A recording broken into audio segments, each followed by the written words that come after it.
Welcome to the Versa Business Tips Podcast. I'm your host, founder, and CEO of Versa Business Systems, Shaheen Mazloom. We are here with a revenue expert today, Paul Butterfield, revenue enablement expert. What's up, brother? Who doesn't love talking about revenue? Well, nobody I hang out with. How you doing, Shaheen? It's good to be here. I'm doing great. Thanks for hopping on with us today, man. So, Paul, for those out there that don't know who you are and what you do, tell us a little bit about yourself. I'm a sales guy at heart, Shaheen. I mean, that's as simple as I can put it. Grew up in sales, tech sales, HP, led teams for them, for Microsoft, for Intuit. My last corporate VP role was a company, ed tech company. Some of your clients or listeners may be familiar with, Instructure, because they're in so many universities. And I left the corporate world to just do what I'm doing now about a year and a half ago, because I loved working with clients on the side. And my goal is eventually just to do that full time, where I could pick projects that are interesting to me and have fun. Awesome, man. So you've been in the corporate world, Yep. been in sales for a very long time. You said about a year and a half ago you went out on your own. Q1 of 23. Yeah. Nice. Congratulations. So was that done over time? You started small and then eventually got to a point where you could move over? I think I started taking side hustle, clients, maybe 2015. That sounds about right. Okay. Yeah. So I'd been doing it for quite a while. I had built up a strong reputation within my field. I've got I almost 10,000 following on LinkedIn. I mean, so a lot of people know who I am, and there's just a lot of things that I put together so that when I went out, I had the right levers I could pull, and people knew who I was. Absolutely. Yeah. So social media is a powerful tool, man. It is. It's great. And like my LinkedIn, for example, I used to have 200,000 plus connections on LinkedIn. Oh yeah. And it got hacked, and I've been trying to get it back for a year and a half. Oh man, that sucks. Create a new one, and like when you don't realize like how important a social media platform like LinkedIn, or I didn't even use LinkedIn that much, and I still had 200,000 connections. Like I have no idea how many connections I have. Met. Yeah. Everybody I'd ever met, I was connected with on LinkedIn. Out of all the other platforms out there, I would say LinkedIn is where pretty much everybody professional that I've ever met, I was connected with. And man, when that went away, it was like, it was scary, dude. Like people don't realize like how big of a deal social media can be. Yeah. I think I was an early adopter of LinkedIn. I think I've been using it since probably 2008. So same thing as you. I mean, every connection, every relationship, every networking event I went to, I'd have to go. And I have no idea how many. I know how many followers I have. I have no idea how many connections I have. But to have somebody hack your account too, that's your brand. That's your face. That's your brand. I mean, were you able to shut that down? At least stop them? Yeah, so it shut down. Oh, so like good. You can't find the account anymore. Okay. But I can't access it either. Wow. So it's like it sucks. No matter how many times I send my passport picture and driver's license, but anyways, another time for another day. So revenue. When you're meeting with companies, like what are you seeing are the biggest mistakes that companies aren't seeing when it comes to things that they are doing that is actually hurting their revenue? Are you seeing any common trends? Yeah, let's start with the sales side. It is still rare, in my experience, to find sales teams that have the business acumen. You're a business owner. Salesperson calls you. If they can't talk to you about the things that go on in your business model, they're not a great salesperson. What they more likely want to do is hustle you into a demo as quick as they can and just see if you light up on something. And that's a problem. And so that's one of the biggest things that we try to address right away. If your sellers do not understand their prospects and their buyers enough, they're never going to know more. You got a 26-year-old calling on a guy in his 50s who's been doing it for 30 years. That's not what I'm saying. But you can understand enough to hold a conversation and have a true discovery session that adds value, as opposed to just dumping stuff on them. So that's very common in sales. Agreed. Very common problem that I see on the marketing side is how they're positioning the product. Way too often, product people are still too focused on features, and prospects don't care about features. They maybe think they care about features, but they care about problems to be solved. Right, exactly. Yeah, exactly. They care about, are you going to solve my problem? But the problem is, if marketing and product are just positioning, feature, then the sellers get sucked into that, and that never goes well, because then you've got 100%. Your features versus your top competitors' features, and it just turns into a price war. And so messaging the product and giving the salespeople air cover to go in and have business conversations is another area. And the last one I would say is on the ops side. Well, it's sales and ops. How are you deciding where a buyer is in your CRM stages? I guarantee most companies, it's based on the rep's gut, monitored or adjusted by the manager's gut feel. But what we want to do, and what we do with companies, is figure out what are the predictable customer inputs that your sellers need to be picking up through the process. And then how do we make those into gates? So now the customer's actions are dictating most of the time where it is in the process. And you eliminate a lot of the, guesswork, right? Oh, I don't know. Which way the wind blowing today? 100%. Yeah. Exactly. Yeah, I couldn't agree more. I mean, with technology now, that last part is so easy to set up. Like, we use Go High Level, and with it, I mean, it's connected with ChatGPT, and we have our campaigns. So no matter what part of the process it's in, the system knows what opportunity to put it in, right? Yeah. Like, what part of the sales process is it in? And the sales rep sees, okay, well, this is the closest to the finish line. Let's focus on these leads first, and then these, and then these. It's like, it blows my mind companies aren't tracking very specifically where exactly each person is on the sales cycle. I think some of it is just a lot of work to set up, and people get caught up in the, it's like, oh, I'm too busy cutting down trees to stop and sharpen my axe. So I really think that's a lot of it. Yeah. No, that makes sense. So, when you're talking about problems and marketing, right? So what is when you're marketing a product or service, whether it's to business owners, consumers, whatever, should you always be talking about the problem you're solving and how you're solving the problem? Or should you just be talking about one or the other? Or what's your best take on that? The first step is having well-defined, whether you call it, customer personas, whether you call them your ICP, ideal customer profile. But the idea is that does start typically the product people know. They know who they're selling to. You get marketing. And so making sure, but some companies I talk to really don't have that figured out, or they don't have it documented. They're like, oh, we know, but it's not documented. Well, if it's not documented, sellers aren't going to use it. They can't use it. Right. And so then once you've got that, then back to your question, what you want to be doing is talking about, you want to be marketing to those folks where they live about problems. And if you've been company's been around very long, they probably also know what kinds of problems people are solving with their product and service. Talk about that. Right. Customer success stories. Talk about, I don't remember where I heard a long time ago a saying that was, relationships are great. If you happen to make friends with a prospect, I've had it happen. I'm sure had it happen. It's fun, but people aren't talking to you because they need another friend. People will buy from you if you meet three things. Number one, no BS, authenticity, more important than ever. People's filters are really tuned high, right? So are you authentic? Number two, are you competent? Do you know what you're talking about? Or are you fudging your way through? And number three, can you show them and sell them a way to do something critical in their business that they haven't been able to figure out? Check those boxes, and then you've got a relationship that you can build on business as opposed to just they like me. Salespeople worry about that too much.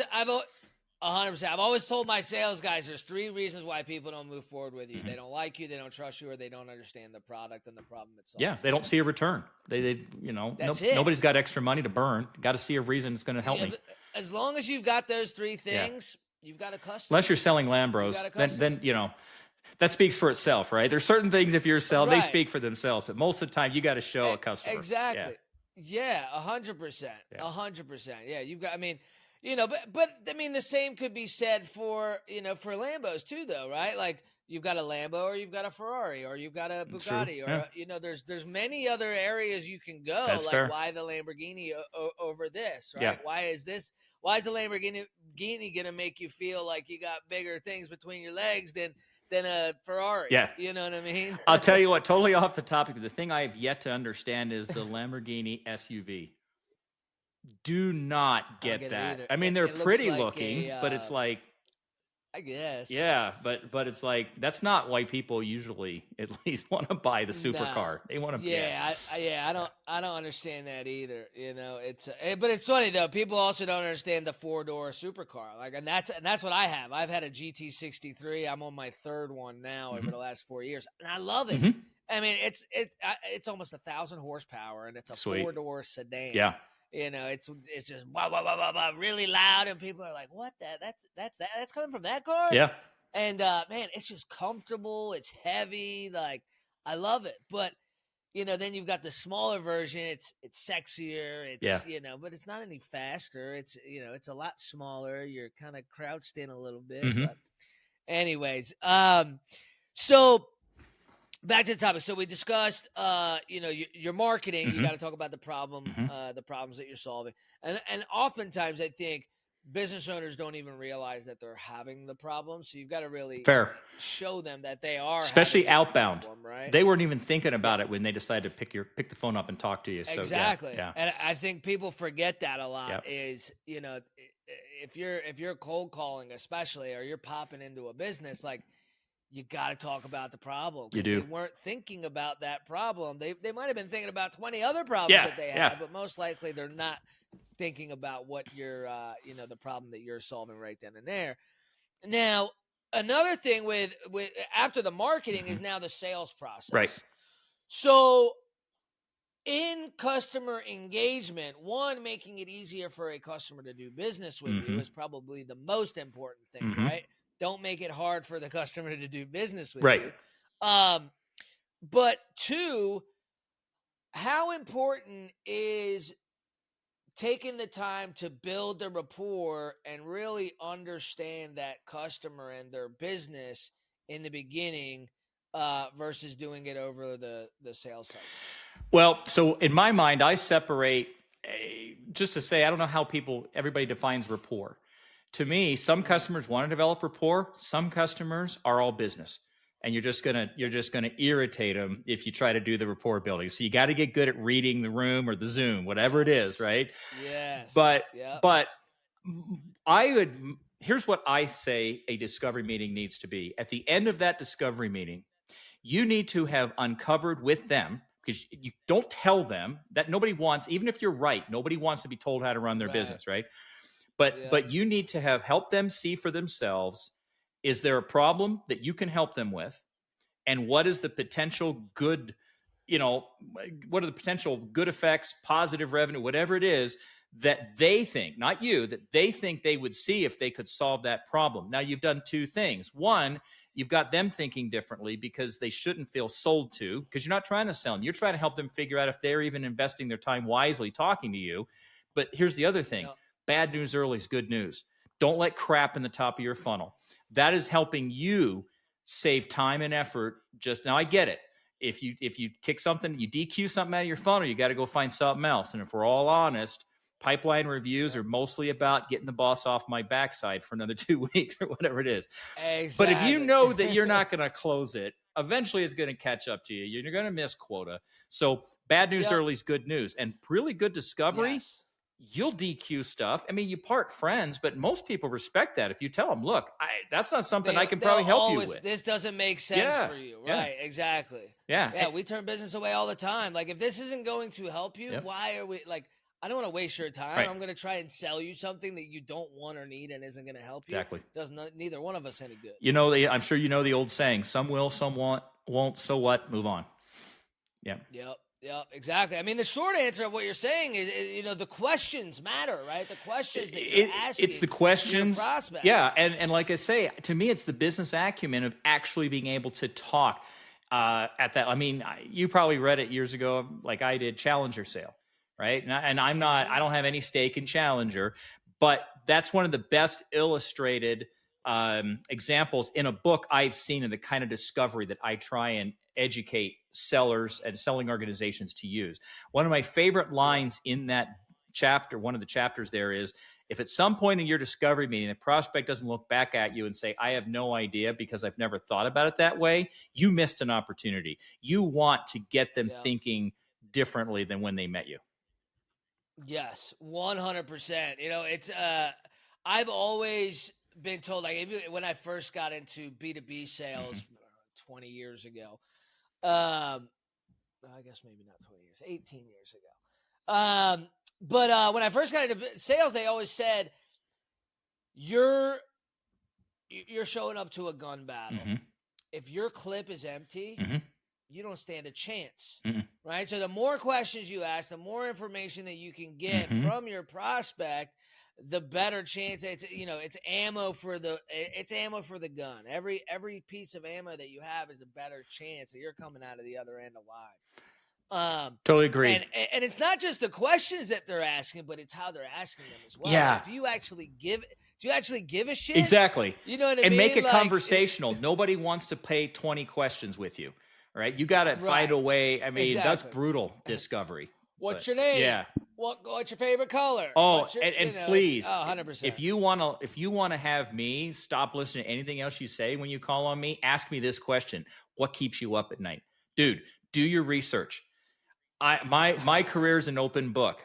You should know, or at least you should have some reasonable ideas of what somebody that does what I do, what keeps us up at night. To me, that's like, I'm not here to educate you. Sorry, sales guy. I'm not. You need to prepare yourself and come ready to add value to the conversation. 100%. Yeah, I couldn't be more in agreement with that. I mean, at the end of the day, it's being prepared is everything, right? Yep. Kobe didn't start the game until he shot a few free throws and stretched and all that, and they practiced 6 days a week, whatever. But if you're showing up to a phone call and you know nothing about your prospect other than their name and their whatever's on the lead form or Zoom info or whatever, you might as well not even make that phone call. But Shaheen, it happens to me all the time. You probably see it too. I can't tell you the number of outreaches I get that clearly this individual didn't even bother to look at my LinkedIn profile because they say stuff that's frankly stupid and makes no sense, right? And it's just like, how fast can I click delete?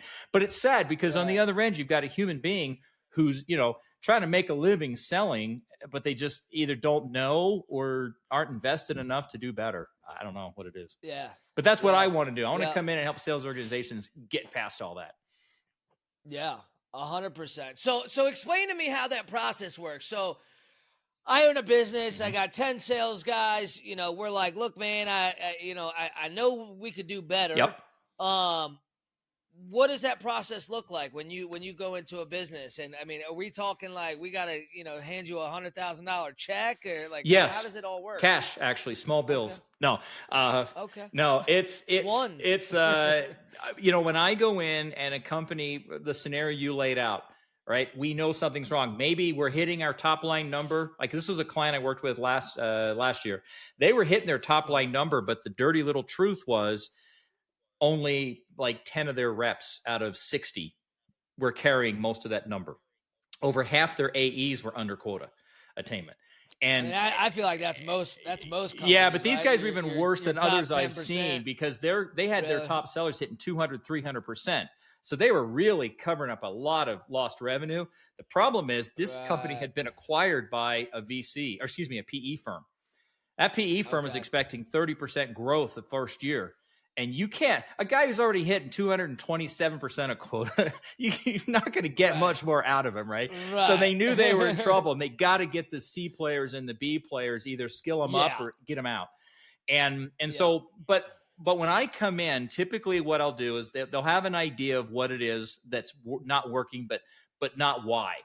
And so I prefer to not do any work until we go through a RevOrg assessment. And what that is, of course, all the right NDAs are in place, but I want access to interview sales leadership, marketing leadership. You get the idea. But also, I want to get into your Gong or your Chorus or whatever conversational intelligence recording platform you have. I need access to that. I need access to your CRM.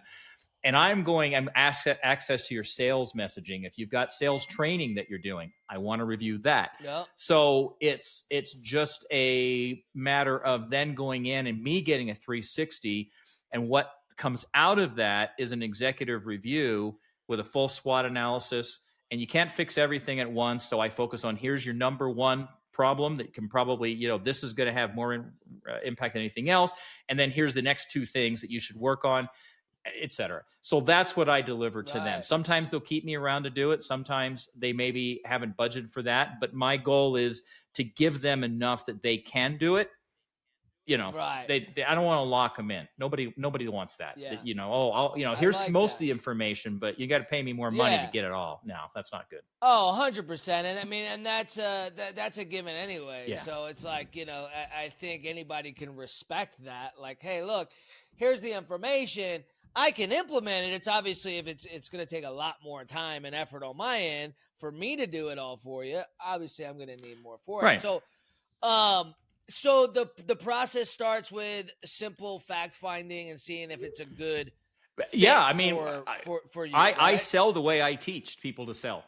I want to come in. I'm going to try to understand what it is you're dealing with.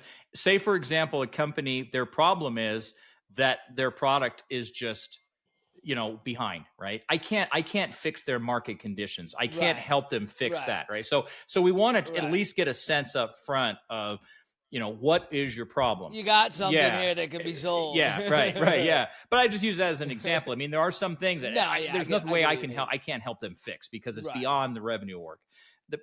Totally get that. And that's what we'll start with, is trying to understand what the current state is, what the future state is, and what the gap between those two things is costing them in terms of dollars. Employee retention, which translates into dollars. You never know what it is. Got to find out what's bleeding in their company. Absolutely, man. Absolutely. So 2 questions that I'm sure everybody has. One, how much is it going to cost me initially for the first, I'm assuming it depends on the size of the company. It's going to depend on the amount of work needed. But a small company with a, 5 to 10 man sales team, generally, what are you looking at as far as an investment for something like that? Most of the companies I've worked with have had much larger sales organizations than that. But say you're a company that's got 150 sellers, managers, SEs, et cetera. That's probably about 10K. And it goes up from there. That's it. Okay. Well, but that's just me giving the assessment, right? Yeah, I get that. That's it. Just the initial assessment. Yeah. Okay. Well, that's okay. That's not bad. No. That's not bad at all. Okay. So definitely doable, definitely something that is going to produce way more of an ROI. Now, my second question is, what's the most impact you've ever been able to make on a company with your analysis? Like, have you ever had one of those moments where you're like, hey man, like this is a super easy fix. It's going to change everything. Like, have you ever had one of those crazy moments where you're like, did you guys realize you were doing this? Oh, let me think. Or weren't doing this? Yeah. I see a lot of the same problems over and over again, which in a way is surprising, in a way it's not. Yeah, I think probably the biggest aha I helped somebody see, and I'm not going to say the company name because it would be really embarrassing. Absolutely. Is their internal, because I was coming in with an outside eye, I'm looking at quotas, I'm looking at attainment, I'm looking at territories, and guess what? Their internal spreadsheets and documents didn't match.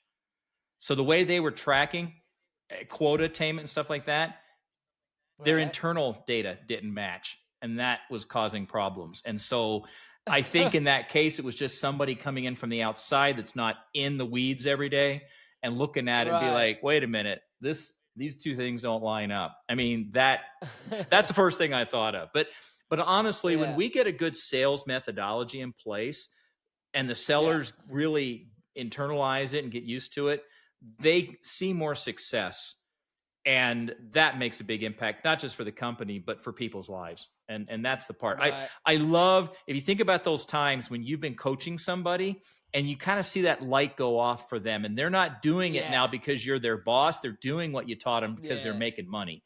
I love seeing that in sales teams. Yes. 100%. Now, how often would you say that a company ends up having to change their sales process? Is it usually a sales process issue or not? It's not necessarily that it's well, there's a couple things. One of the things I see frequently is they overthink it. And you got 12 sales stages. No. All right. Right. Yeah. I mean, most mid-market company could probably get by with 5, right? 5 or 6. Right. But the other challenge is what we talked a little bit about at the beginning, and that is it's 100% dependent on a rep's input as to where a deal is, right? Everybody's just counting on this rep. So the problem is, number one, you don't have consistency, because what you say is in stage 2, what I say in stage 2 may not even matter. Yeah. So that's more the problem. It's not that they have a bad sales process. It's just that it's not. You need something that's repeatable and measurable so that you can make improvements and you know how to adjust when things aren't going well, that kind of thing.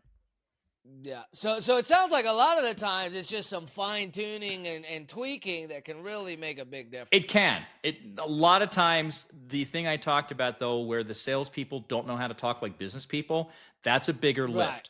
But it's an investment that always pays off, because customers notice the difference. Customers will will notice. It feels better to them because they feel like they're getting something out of the conversation instead of just. And they feel like they're talking to somebody that really understands them and their business and what they're dealing with. Because at the end of the day, that's what it's all about, right? Like you can tell somebody they have a problem, right? But if I don't believe that you truly understand me and my business, I'm not gonna. I'm not gonna listen to anything you say. Like, even though if I know I have the problem, I'm like, but is this really the guy that I need to be talking to? Yeah. Yeah. No. So 100%. It's education and just being somebody that has a clue. Even if you got to fake it for a little bit. It's super important. But there's nothing wrong with leaning on your SE or your manager. Everybody's new at some point in their multiple times 100%. In their career, and 100%. I always tell my sales guy, when in doubt, tell the truth. Yeah. So if you don't know the answer to a question, I want you to tell that customer, I'm not 100% sure. Give me 1 second. Let me double check. I love that for you. Let me get. It's like most people respect that. Nothing. Right. Rather than BSing your way through an answer and either being wrong or being thought to be a liar or whatever. Like, there's nothing that'll kill a deal faster than losing their confidence. Yeah, absolutely. At least if you tell them, hey, I'm not 100% sure. Let me make sure I'm giving you accurate information. Yeah. And then getting them the answer is going to go way further than than anything else. And I think that's a big thing that especially new salespeople tend to screw up. They're like, I'm just going to keep ignoring the question or BSing my way through it. It just doesn't work. You can't wait till you know everything before you start talking to customers in a new sales job. 100%. And so the way I look at it, never going to know everything. Yeah, you want to become what I call conversant, right? You're probably not going to ski past your tips or ski faster than the tips of your skis too often, but you're still you're still getting that extra support, maybe from an SE or a sales manager. Yeah. But what they'll do is some things you don't learn. It's like I don't know what your favorite sports, but I guarantee you, whatever it is, if it's one you compete against somebody else, you get better by playing people better than you, frankly, and having 100%. To work at it, right? And so that's what you need to. You got to jump in. You got to start the selling. Be smart about it. Learn and get yourself to being what I call proficient as soon as possible, where you don't need the extra. I mean, selling should never be a solo sport. You should always be bringing in corporate resources to help you out. But you know what I mean? You're not as dependent on other people being on a call and that kind of thing for a safety net. But you can't wait till you're to that point, because you never get there unless you get on the phone and face plant a few times. It's just going to happen. Exactly. Yeah. Exactly. You'll never be. I mean, what was it, Zig Ziglar that said that? You'll never. I can't remember what the exact word was, but basically saying that you'll never be at your best. Like, and if you think you are, this ain't for you. Yep. Yeah. But so, dude, great conversation. How do we get in touch with you? So we want you to take a look and see if having you come into our company and take a look at our sales stuff and seeing where we can pick up some more revenue, where do we go and how can we get going with that? Two easiest ways. You can go to www.revenueflywheelgroup.com. We've got stories from customers about things we've done. We've talked about, the problems that we help solve, and you can book an appointment right through that.